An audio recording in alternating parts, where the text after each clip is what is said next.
सारे खाना खिलाने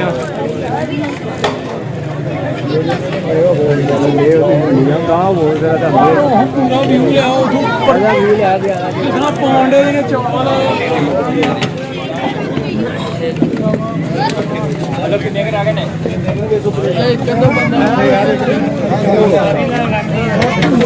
एक मिनट है उन्होंने शॉट पाला आराम से बेटा वो खामोशी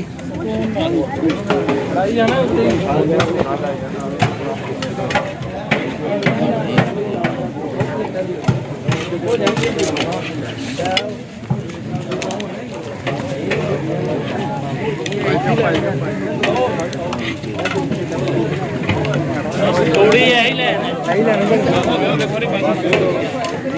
बड़ी है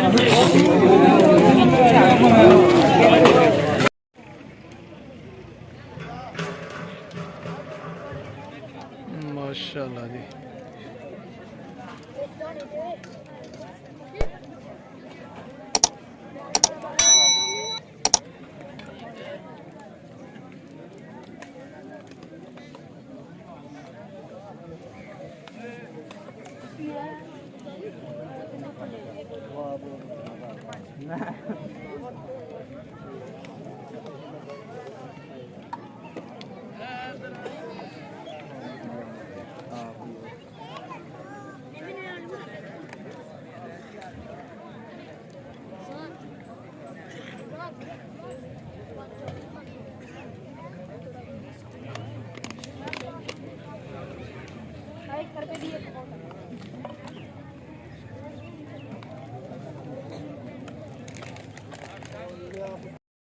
लो जी जनाब हूँ अं आ गए हैं जनाब इत्थे फर्नीचर बनन दिया लोहे का जनाब लोहे दियां अलमारियां ते लोहे दियां कुर्सियां बैड जनाब आओ ध्यान भी कराने विजिट दोस्तों ये है फैक्ट्री फर्नीचर की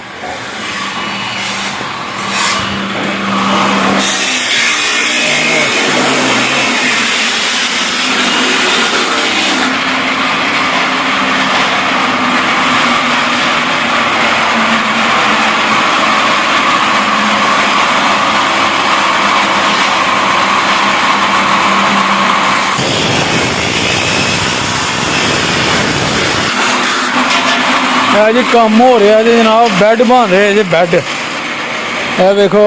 बैड दियां टेक अगली तो पिछली ये बैड बनन डे ने ये टेकां तैयार करते हैं पिछली टेक सारी लोहे की बनती है अच्छा जी नहीं यह जो बिच लाया दा जे डिजाइन जहा ये की ये ले लेना प्लास्टिक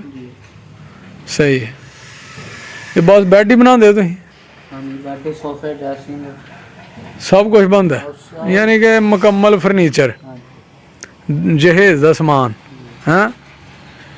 सही है सही इत्थे ही कलर शलर रंग शंग हर काम करते हो सही सही हो गया जी करो काम जनाब तुम बड़ा सैटअप लाया है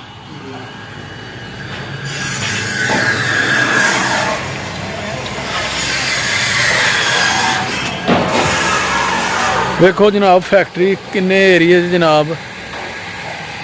बड़ा सैट लगा यार है